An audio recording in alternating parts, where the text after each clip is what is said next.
Oh, Sipple, there we are. We're live. Yeah. Look at us. Where are we? We could be anywhere in the world with this backdrop.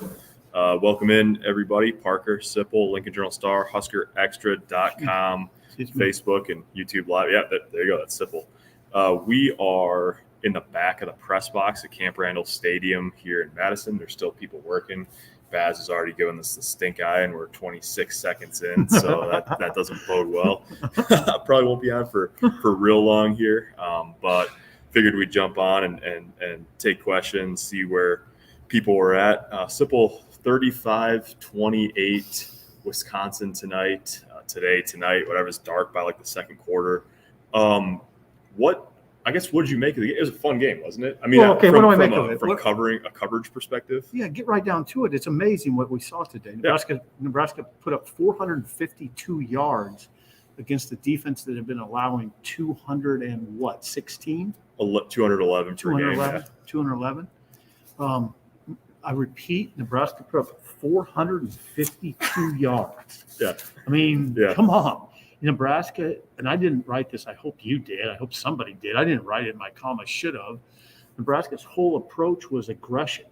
Yeah. It was to take an aggressive, pass-oriented approach. And they, on the first play of the game, Adrian Martinez hit Samari Toure for a 42-yard pass, right? Yeah. Later on that first possession, I think he hit him for 27, and the tone was set. Adrian threw for, what, 374? Oh, no, I'm sorry. He had 352. He had 374 total yards of offense. Yeah, Adrian Martinez, 352 yards of total offense. Nebraska has the ball fourth and 20 at its 21 on its final possession with a chance to tie, and they were going to go for two to win it if they would have scored. They got a pass interference penalty that wasn't called, and that was it. Yep. Game over. Same movie. It's just the same thing over and over again, right? Yeah, it is. Come up short in different ways. Well, see, that's what I wrote. What I wrote, Sipple, basically was that nothing about this game happened as we expected it to, except for at the end, a team that has a habit of finding ways to lose games lost, and a team that has a habit of finding a way to win games won. Yeah. That was like the only. If you would have said Wisconsin's going to win by 7 and it'll be close, but Nebraska can't get over the hump, I would have said, yeah, that sounds right. Everything else about it was kind of weird. Yeah, kind of weird, except that there were some things that are fairly reoccurring for Nebraska. Special teams were terrible. Yeah, they were really I would bad. say their special teams were terrible today. Yeah. They gave up a kickoff return to start the game, came back strong from it, but then what else? Well, there was a punt return or a kickoff return that Alante Brown dropped. Yeah, gave him the ball on the 6-yard line. William Prista only punted the ball twice. One was 34 yards, not a very good punt, and the other one was a good one that should have been down inside the 5, and instead trickled in the end zone. It's like the third or fourth time we've seen this year that Nebraska's gunners have had a chance to down a ball really deep and couldn't do it. And then, there's those things. Then, of course, Nebraska has 3 critical holding penalties, 2 real critical holding penalties, one apiece on Turner Corcoran in the tackles, Turner Corcoran and Bryce Benhart.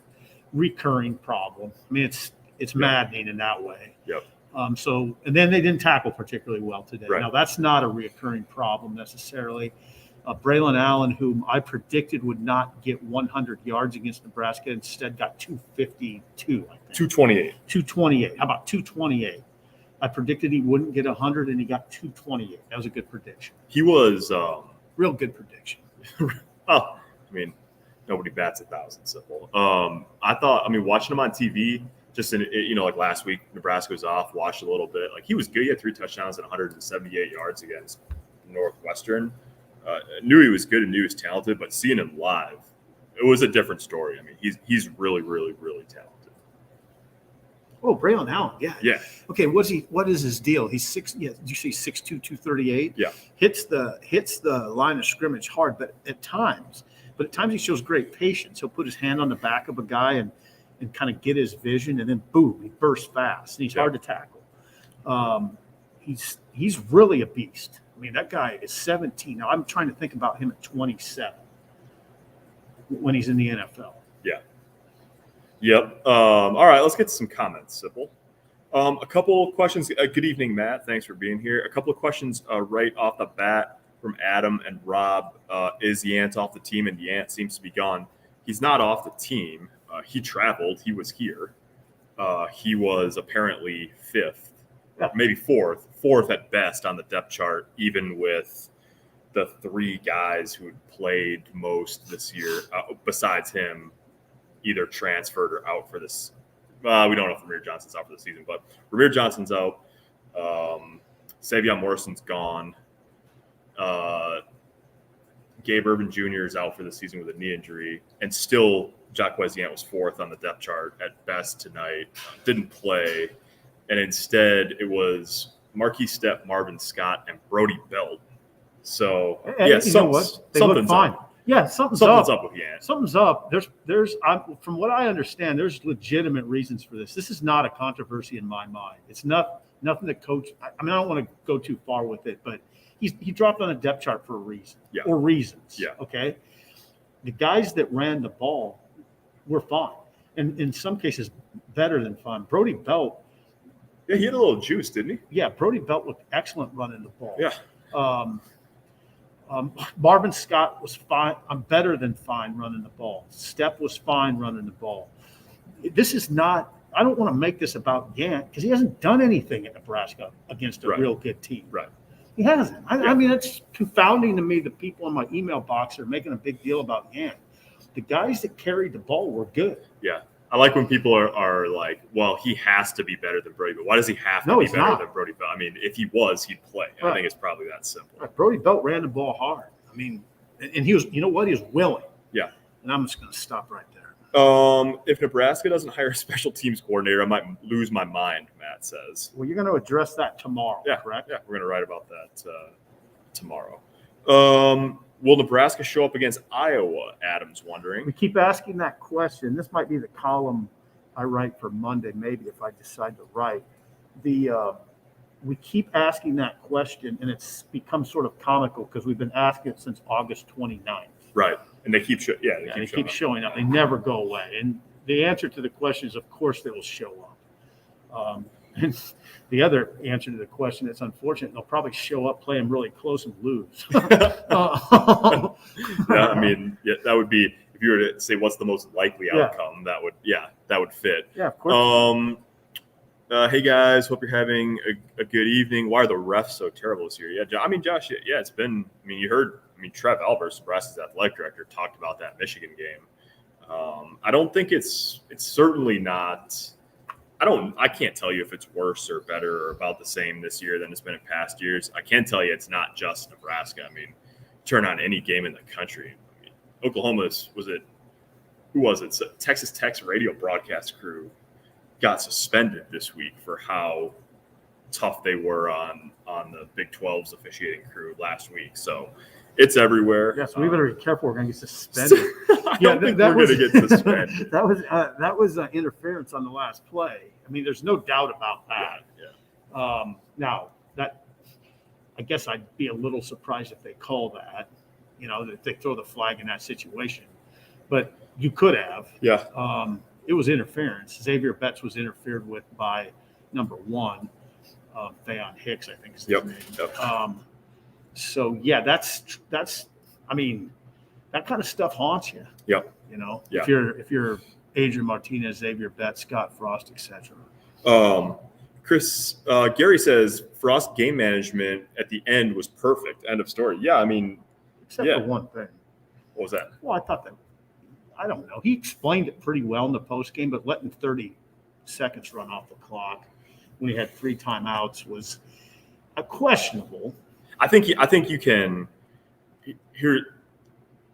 If you stay on schedule, it was perfect. I mean, they lined it up perfectly, and they weren't in trouble because they let the 30 seconds run off the clock after that Brody Belt's first down run went for 0.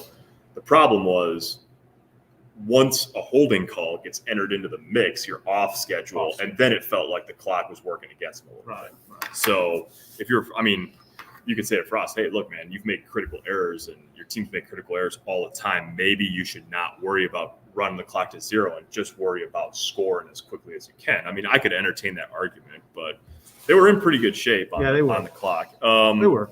Chris said, how come our O-line can't protect the quarterback? Chris, I mean, Wisconsin was averaging 3 sacks a game, and they got zero sacks. tonight. The protection wasn't bad. There's at times, like I always say about Adrian, he was dodging tacklers like he was dodging F-150s on Dodge Street at rush hour. I mean, he was. Yeah, he was. He did a lot of that today, and he's good at it. He's got, you know what? He's gotten really proficient at dodging rushers. Yep. He's amazing. He sets himself and throws it downfield. Amazing to think. Justin says that this Husker team ended with a worse record than 2018 when they were supposedly depleted from the Riley era. Yeah, got to beat Iowa to avoid finishing 3-9. I keep hearing that Riley thing. Always remember, you people who support Riley so hard, his team quit at the end of 2017. They absolutely laid down. So, I mean, keep saying it, but try to remember what history is real, what it's all about. Sorry. Would you like to No, that's carry on? No, that's great. Let's beat Iowa. No, sorry, Nebraska. We'll lose by 1 score again, Adam says. They always fight and they never give up. So close, we get so far away. They can lose to the best and the worst. Thoughts? Yeah, said it pretty well, Adam. Tackling was poor. Yeah, yes, it was. Surprisingly poor today. It took all of my fandom not to turn off the TV when the opening kick was returned for a touchdown. You'd be lying if you didn't immediately think they were going to lose by 7. Well, Matt, I mean, the thought that crossed my mind is maybe it'd be a blowout. But like Sipple said, I mean, Nebraska punched back just like they've done all year. Names you're hearing for the OC and OL. Patrick Lane, you know, there hasn't been a lot of concrete information on that, but I do think that'll kick into gear maybe this coming week. Martinez back for redemption in a 5th year, Grant asks. Yeah, that's a great question. We were just talking about that with a couple of the guys from Madison here. It's going to be fascinating to see how that whole situation plays out, isn't it? Yeah. Yeah, I mean, yeah. I don't know. I don't know what that's going to look like. Adrian's story is confounding. I mean, on one hand, yeah, he didn't get it done once again. On the other hand, he threw for 352 against the nation's top-ranked defense. Yep. And was the impetus to Nebraska being able to come out with a attack of aggression. You don't come out with that attack if you don't have confidence in your quarterback. Right. I mean, they put that game plan out because they have faith that he could execute it. He did execute it. Yep. Yeah, he did. Yeah. He threw a confounding interception. The other interception wasn't. It was basically because one of his receivers gave up on the route or gave up on the ball. He threw a bad interception. Now, to be fair to Adrian, Wisconsin didn't turn that into anything. Nope. Because Reimer stopped a 4th and 1 play. But, you know, I mean, it's an interception and it cost them, obviously, a drive. But it wasn't the kind of game I thought it would be. I thought it would be a very limited possession game. Yeah. And that if you threw a couple interceptions like he did, it would really be costly. But the one, it didn't really, it cost them, but not like I thought it might because there was a lot of possessions. Yeah. Yeah, there was. And, I mean, you know, even like when Nebraska, the first time they got in the red zone and they turned it over on downs, you're like, man, it's going to be hard to come back from that in this game. But the defense forced a 3-and-out. There was a penalty on the punt. Nebraska took back over at the plus 33 and scored in 4 plays. And it was like, well, hey, you know, you're right in the game. All 4 touchdowns Nebraska scored tonight tied the game. Amazing. Just, you know. Just kept punching. And they thought they were going to win in the end. I mean, Frost, they talk about this stuff, and I know it's maddening, but they say now they believe they're going to win these games. And they comported themselves that way today. Yeah. It doesn't feel like talk at this point. Right. And they went down the field with 3:50 left and put themselves in position to win. Yeah. And you don't do that if you don't believe. Yep. So it's really bizarre. It's really a kind of a bizarre thing that we're seeing. If you think about what they've done against the heavies, the absolute heavies in the Big Ten, had Michigan State beat, had Michigan beat, had a great chance against Ohio State, held them to 26 points where they scored 56 today against Michigan State. And then who saw this coming? Yeah. This kind of game where they put 452 yards on. It's funny because this is what I wrote for today's paper was, can they really give Wisconsin trouble? Because they did. They really they had average 506 yards in Frost's first 2 games against this defensive system. True. But given all the coaching turnover and everything that's happened in the last 2 weeks, and then also Frost said when they watched Wisconsin's defense this week, he thought it was one of the best defenses he's scouted for a game, period. Yeah. And so it's the number one defense in the country. That stuff lining up, you sort of thought like, well, they've given him trouble in the past, but probably not today. That's what I thought. And right from the start, they did. I mean, Teray with that big over route for 42 on the first play, and they were off and running. They just couldn't get the job done. Sounds familiar.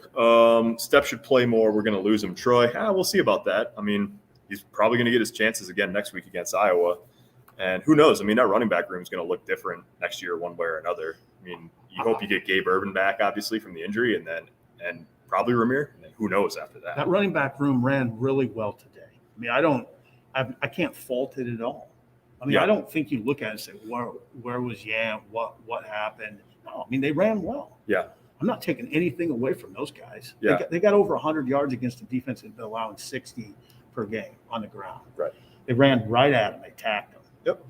2.9 per carry, but like you say, I mean, it's no joke running against this defense. I thought our right tackle could have got called for a hold on the last play, so I don't know if the pass interference. All right, that's fair. Well, I mean, see, that's fair. Ron Burgundy. Thank you. I mean, that's fair. I like our chances against Iowa, Wisconsin, superior to Iowa in my opinion. Well, Rob, that was the case when they played each other too a couple of weeks ago. Yeah, we'll see. We'll see. Can't turn the ball over against Iowa. Wait a second. How about the 7-year-old back? You impressed? Yeah, I was, like I said, I was wrong about Allen. I've watched him 3 games this year, and I was impressed. But I've watched Nebraska hold down Travion Henderson, hold down Kenneth Walker, and I thought they would hold down this guy under 100. I did. Yeah. But this guy is. I mean, what did Garrett Nelson say? He was the best of them. And you know what? Parker? I don't disagree with them. I'm not sure I would. It's very close between Hassan Henderson. Haskins is really good, and Henderson was good too. Yeah, I'd put him right there with Henderson. Yep. But man, I was a little taken aback in a good way by just how hard he is to tackle. Yep. Austin Allen, though, Ron says, bumping his draft stock. Yeah, he had a great game. Oh, look at this. I accidentally put this on the – whoops. There we go. Austin Allen set the single game record for a tight end with 143 receiving yards. He's now got the single season record for tight ends in catches at 36, and he only needs 14 yards against Iowa next week to have the best single season receiving total for a tight end too. So he's had a really good year. I wrote this in one of our things for after the game. Nebraska would be absolutely thrilled to get him back next year. He has the option of coming back, but the guy's going to play on Sundays. It's just a matter of whether it's next year or later than that. Was there offsides on the last play, or was my drink laced? Yeah, James, I don't know. I got to go back and watch that whole sequence. Let's see. One more here, Sipple, and then we'll get out of here. Yeah, Gary, I agree with you. 30 seconds, 3 timeouts, and essentially first and goal. They're in position to win. Yeah, I agree with you. I didn't think the crowd looked pretty weak. I want to address that. I think it's a combination of the hunting season. Now it's the first day of gun deer season, rifle deer season in Wisconsin. That always holds this weekend's crowd down, no matter who they're playing. I mean, there was 10,000. There was only 62,000 for an Ohio State game a couple of years ago. Yeah. So that held it down, and I do think Nebraska's record held it down. Last one. Dana says the loss is squarely on special teams and rush defense. Too bad Damian Daniels, JoJo, and Deontay Williams were not there. Yeah, it's one thing. We'll get into this a little more tomorrow and into next week. Nebraska's defense was pretty beat up. Damian Daniels didn't play much. Deontay Williams obviously out. Dolman's out for the year. They were playing Nash Hutmacher, Blaise Gunnarsson, and Isaac Gifford. They like all those guys, but those guys are not the other 3 right now in their careers, and it made a difference. Bruce says Nebraska now settles for participation trophies, not wins, and the administration accepts it. No, they don't accept it. Otherwise, they would. Frost's contract restructuring wouldn't look like it. It wouldn't look like it does now. They don't accept it. There you go. We're going to call it there a little shorter than normal, but hey, it's a short week coming up. Nebraska closes the season with Iowa on Black Friday. Happy Thanksgiving to you all. Have a great week. We'll be back, obviously. Check journalstar.com/Huskers. Got a ton of coverage post-game. More tomorrow, more on through the week about Nebraska closing it up, about coaching searches, about how they're going to structure the staff, all that stuff. We've got it all for you. journalstar.com/Huskers. Have a great night. Thanks for watching.